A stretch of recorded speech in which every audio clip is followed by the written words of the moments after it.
ಯಾಕೆ ಶ್ರೀನಿವಾಸ ತೀರ್ಥರಿಗೆ ಶ್ರೀನಿವಾಸ ಆಚಾರ್ಯರೇನು ಏನು ಆನಂದ ಅವರಿಗೆ. ರಾಘವೇಂದ್ರ ಸ್ವಾಮಿಗಳಂತಹ ಒಬ್ಬ ಜ್ಞಾನಿಗಳು ಹತ್ತಿರದಲ್ಲಿ ಬಂದಿದ್ದಾರೆ.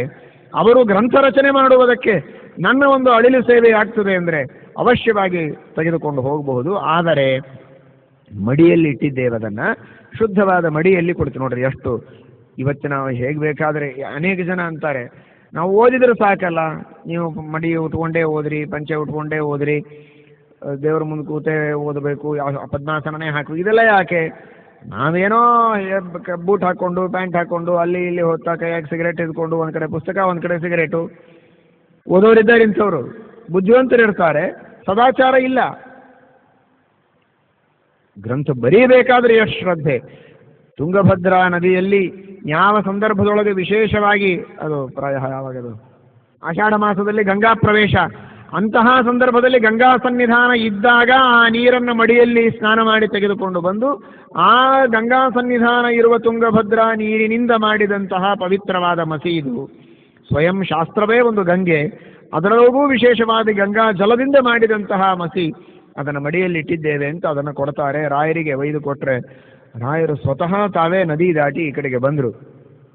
ಏನು ಗ್ರಂಥಗಳನ್ನು ಬರಿತೀರಿ ನೋಡೋಣ ಅಂತ ತೋರಿಸಿದರೆ ಪರಮಾನಂದ ಪಟ್ಟರು ರಾಘವೇಂದ್ರ ಸ್ವಾಮಿಗಳು. ಎಷ್ಟು ಸುಂದರವಾಗಿ ನ್ಯಾಯಾಮೃತ ಗ್ರಂಥಕ್ಕೆ ಶ್ರೀನಿವಾಸ ತೀರ್ಥರು ಬರೆದ ವ್ಯಾಖ್ಯಾನ ಬಿಟ್ಟರೆ ನ್ಯಾಯಾಮೃತದ ಅರ್ಥ ಮಾಡಿಕೊಳ್ಳೋದೇ ಕಷ್ಟ. ನ್ಯಾಯಾಮೃತ, ವಿಷ್ಣು ತತ್ವ ನಿರ್ಣಯ, ದಶಪ್ರಕರಣಗಳು, ಅದಲ್ಲದೆ ತೈತ್ತಿರೇಯೋಪನಿಷತ್ತು, ಶ್ರೀಮನ್ಯಾಯ ಸುಧಾ ಗ್ರಂಥಕ್ಕೆ, ಅನೇಕ ಗ್ರಂಥಗಳಿಗೆ, ಟೀಕಾ ಗ್ರಂಥಗಳಿಗೆ ಅವರು ಬರೆದ ವ್ಯಾಖ್ಯಾನಗಳನ್ನೆಲ್ಲ ಒಂದೊಂದಾಗಿ ನೋಡಿ ನೋಡಿ ನೋಡಿ ಆನಂದ ಬಾಷ್ಪಗಳನ್ನು ಸುರಿಸಿದ್ದಾರೆ. ಸುರಿಸಿ ಆ ಶ್ರೀನಿವಾಸಾಚಾರ್ಯರ ಮೇಲೆ ತಲೆಯ ಮೇಲೆ ಕೈ ಇಟ್ಟು ಪೂರ್ಣ ಆಶೀರ್ವಾದ ಮಾಡಿದರು ರಾಯರು. ನೀವು ಮಾಡ್ತಾ ಇರೋ ಕಾರ್ಯ ಬಹಳ ಉತ್ತಮ ಕಾರ್ಯ, ಶ್ರೇಷ್ಠವಾದ ಕಾರ್ಯ, ನನ್ನ ಮನಸ್ಸಿಗೆ ಬಹಳ ಸಂತೋಷ ಆಗಿದೆ, ಇದು ನಿರ್ವಿಘ್ನವಾಗಿ ಸಾಗಲಿ ಅಂತ ಆಶೀರ್ವಾದ ಮಾಡಿ, ಬರೇ ನಿರ್ವಿಘ್ನವಾಗಿ ಸಾಗೋದಲ್ಲ, ಮುಂದೆ ಇದರ ಪಾಠ ಪ್ರವಚನ ನಿರಂತರವಾಗಿ ನಡೆಯಲಿ ಅಂತ ಹಾಗೇ ನಡೆದಿದೆ. ಇವತ್ತಿಗೂ ಆ ಪಾಠ ಪ್ರವಚನ ನಿರಂತರವಾಗಿ ಶ್ರೀನಿವಾಸ ತೀರ್ಥರ ವ್ಯಾಖ್ಯಾನಗಳ ಮೇಲೆ ವಿದ್ವಾಂಸರು ವಿದ್ಯಾರ್ಥಿಗಳು ಅಧ್ಯಯನ ಮಾಡುತ್ತಾರೆ. ಅಷ್ಟೆಲ್ಲ ಆಶೀರ್ವಾದ ಮಾಡುವುದರ ಜೊತೆಗೆ ನೀವು ಇಷ್ಟು ದಿವಸ ಬರೀ ಶ್ರೀನಿವಾಸ ಆಚಾರ್ಯರಾಗಿದ್ರಿ, ಇನ್ನು ಮೇಲೆ ನೀವು ಗೃಹಸ್ಥರಾಗಿರಬಹುದು, ಆದರೂ ನೀವು ಬರೀ ಆಚಾರ್ಯರಲ್ಲ, ಶ್ರೀನಿವಾಸ ತೀರ್ಥರು ಅಂತ ತೀರ್ಥ ಪದವಿಯನ್ನೇ ಕೊಟ್ಟು ಅವರಿಗೆ ಅನುಗ್ರಹ ಮಾಡಿದ್ದಾರೆ. ಇದರೊಳಗೆ ರಾಘವೇಂದ್ರ ಸ್ವಾಮಿಗಳದ್ದು ಸಣ್ಣತನ ಏನಾಯಿತು? ರಾಘವೇಂದ್ರ ಸ್ವಾಮಿಗಳ ಬಗ್ಗೆ ಶ್ರೀನಿವಾಸ ತೀರ್ಥರು ಅಪಾರವಾದ ಗೌರವವನ್ನೇ ಇಟ್ಟುಕೊಂಡಿದ್ದಾರೆ. ರಾಘವೇಂದ್ರ ಸ್ವಾಮಿಗಳು ನಾನು ಸಣ್ಣವ, ನನಗಿಂತಲೂ ನೀನೇ ದೊಡ್ಡವ ಅಂತೇನು ಅವರು ಹೇಳಲಿಲ್ಲ, ಅನುಗ್ರಹ ಮಾಡಿ ಕೊಟ್ಟದ್ದು. ಅನುಗ್ರಹ ಮಾಡಿ ನಿಮಗೆ ಉತ್ತರೋತ್ತರ ಅಭಿವೃದ್ಧಿಯಾಗಲಿ ಅಂತ ಆಶೀರ್ವಾದ ಮಾಡಿ ತೀರ್ಥ ಅನ್ನುವ ಬಿರುದನ್ನು ಕೊಟ್ಟು ಇವರು ಮಾಡಿದ ಕಾರ್ಯಕ್ಕೆ ಪುರಸ್ಕಾರ ಮಾಡಿದರೆ, ಒಬ್ಬ ಗುಣವಂತನಾದ ವ್ಯಕ್ತಿಯಲ್ಲಿರುವ ಗುಣವಂತಿಕೆಯನ್ನು ಕಂಡು ಪುರಸ್ಕಾರ ಮಾಡುವಂತಹ ಮಹಾ ಔದಾರ್ಯವನ್ನು ರಾಘವೇಂದ್ರ ಸ್ವಾಮಿಗಳು ತೋರಿದ್ದರೊಳಗೆ ಅವರ ಅದ್ಭುತವಾಗಿರತಕ್ಕಂತಹ ಹಿರಿದಾದ ವ್ಯಕ್ತಿತ್ವವನ್ನು ಇದು ತೋರಿಸ್ತದೆ ಹೊರತು ಅವರಿಗೆ ಯಾವ ತರಹದ ವ್ಯಕ್ತಿತ್ವದ ಘನತೆಗೆ ಕುಂದು ಬರುವ ಕೆಲಸ ಇಲ್ಲಿ ಸರ್ವಥಾ ಇಲ್ಲ. ಆ ಒಂದು ಔದಾರ್ಯವನ್ನು ತಿಳಿಯದೆ ಅನೇಕ ಜನ ಇದರ ಅಪಾರ್ಥ ಮಾಡಿಕೊಂಡಿದ್ದಾರೆ. ಅಂತಹ ದೊಡ್ಡ ಔದಾರ್ಯವನ್ನು ತೋರಿಸಿದವರು.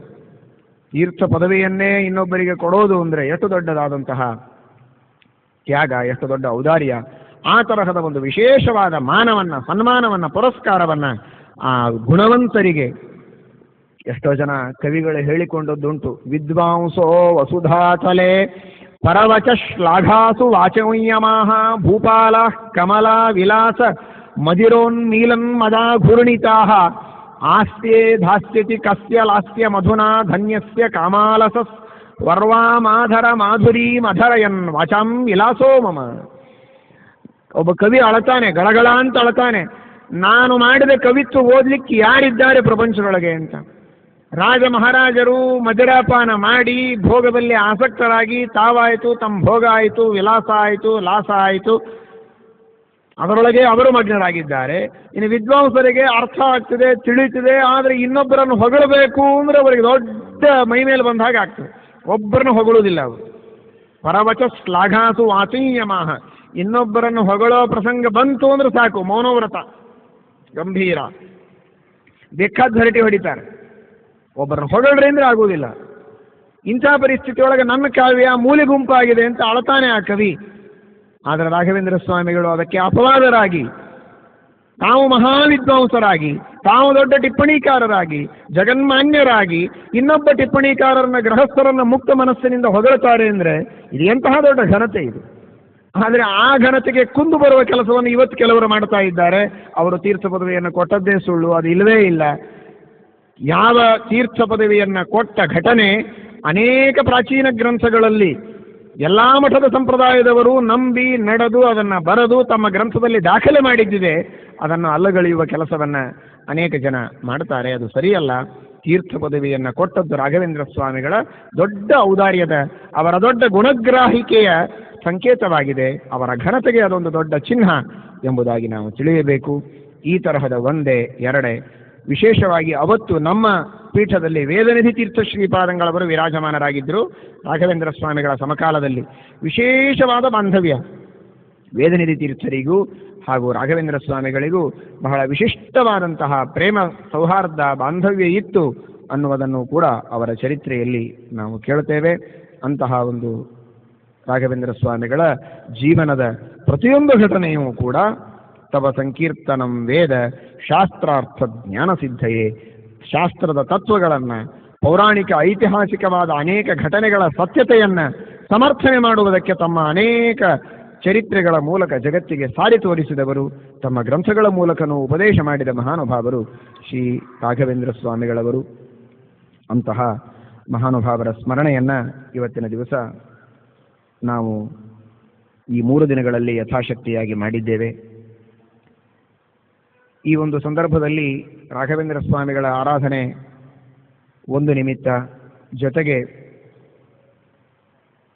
ಲಕ್ಷ್ಮೀಶ್ವರ ಎಂಬ ಊರಿನಲ್ಲಿ ಸುಮಾರು 50 ವರ್ಷಗಳಿಂದ ಪಾದಯಾತ್ರಾ ಸಂಘ ಅಂತ ಮಾಡಿಕೊಂಡು ಮಂತ್ರಾಲಯದ ರಾಘವೇಂದ್ರ ಸ್ವಾಮಿಗಳ ದರ್ಶನಕ್ಕಾಗಿ 50 ವರ್ಷಗಳಿಂದ ಒಂದು ವರ್ಷನೂ ತಪ್ಪದೇ ಇದ್ದಂತೆ ಪ್ರತಿ ವರ್ಷ ಪಾದಯಾತ್ರೆಯ ಮೂಲಕ ಲಕ್ಷ್ಮೀಶ್ವರದಿಂದ ಮಂತ್ರಾಲಯದವರೆಗೆ ನಡೆದು ಹೋಗುವಂತಹ 100 ಜನ ಭಕ್ತರಿದ್ದಾರೆ.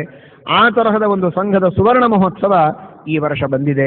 ಆ ನಿಮಿತ್ತವಾಗಿ ಒಂದು ವಿಶೇಷವಾದ ಕಾರ್ಯಕ್ರಮವನ್ನು ಆ ಪಾದಯಾತ್ರಾ ಸಂಘದವರು ಹಮ್ಮಿಕೊಂಡಿದ್ದಾರೆ.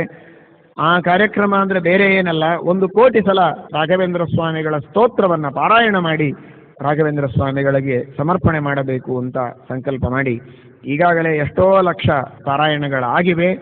ತಾವೆಲ್ಲ ಭಗವದ್ಭಕ್ತರು ಕೂಡ ಆ ರಾಘವೇಂದ್ರ ಸ್ವಾಮಿಗಳ ಸ್ತೋತ್ರವನ್ನು ಅವಶ್ಯವಾಗಿ ಪಾರಾಯಣ ಮಾಡಿ ಆ ಗುರುಗಳ ಇಷ್ಟೊತ್ತು ಕೇಳಿದಂತೆ ಆ ಗುರುಗಳ ಸ್ತೋತ್ರದಿಂದ ಶಾಸ್ತ್ರಾರ್ಥ ಜ್ಞಾನ ವಿಶೇಷ ಆಗುವಂತೆ ದೇವರು ಗುರುಗಳು ಅನುಗ್ರಹ ಮಾಡಲಿ ಅಂತ ಪ್ರಾರ್ಥನೆ ಮಾಡುವ ಮೂಲಕ ಆ ಒಂದು ಪಾರಾಯಣವನ್ನು ಅವಶ್ಯವಾಗಿ ಎಲ್ಲರೂ ಮಾಡಿ ಹೆಚ್ಚಿನ ಸಂಖ್ಯೆಯಲ್ಲಿ ತಮ್ಮ ಪಾರಾಯಣದ ಸಂಖ್ಯೆಯನ್ನು ತಿಳಿಸಿ ಆ ಒಂದು ಕಾರ್ಯದಲ್ಲಿ ತಾವೆಲ್ಲರೂ ಭಾಗವಹಿಸಬೇಕು. ಅಂತಹ ಈ ಮಂತ್ರಾಲಯ ಪಾದಯಾತ್ರಾ ಸಂಘ ನಮ್ಮ ಬಾಬಣ್ಣ ಅವರು ಅದಕ್ಕೆ ನಾಯಕತ್ವವನ್ನು ವಹಿಸಿ ಆ ಪಾದಯಾತ್ರಾ ಸಂಘವನ್ನು ನಡೆಸಿಕೊಂಡು ಹೊರಟಿದ್ದಾರೆ. ಈ ಪಾದಯಾತ್ರಾ ಸಂಘ 50 ವರ್ಷಗಳನ್ನು ಕಾಣುವಂತೆ ಶತಮಾನೋತ್ಸವವನ್ನು ಕಂಡು ಇದೇ ರೀತಿ ಉತ್ತರೋತ್ತರ ಅಭಿವೃದ್ಧಿಯನ್ನು ಹೊಂದಲಿ. ರಾಘವೇಂದ್ರ ಸ್ವಾಮಿಗಳ ವಿಶೇಷವಾದ ಅನುಗ್ರಹ ಆ ಎಲ್ಲ ಪಾದಯಾತ್ರಾಚಾರಿಗಳಿಗೂ ಹಾಗೂ ಅವರ ಜೊತೆಗೆ ಸಹಕಾರ ಮಾಡುವ ಎಲ್ಲ ಭಗವದ್ಭಕ್ತರಿಗೂ ಗುರುಗಳ ದೇವರ ಅನುಗ್ರಹ ಪರಿಪೂರ್ಣವಾಗಿ ಆಗಿ ಜ್ಞಾನಭಕ್ತಿ ವೈರಾಗ್ಯಗಳು ಬರಲಿ ಎಂಬುದಾಗಿ ಪ್ರಾರ್ಥನೆಯನ್ನು ಮಾಡ್ತೇವೆ. ಶ್ರೀಕೃಷ್ಣ ಅರ್ಪಣ.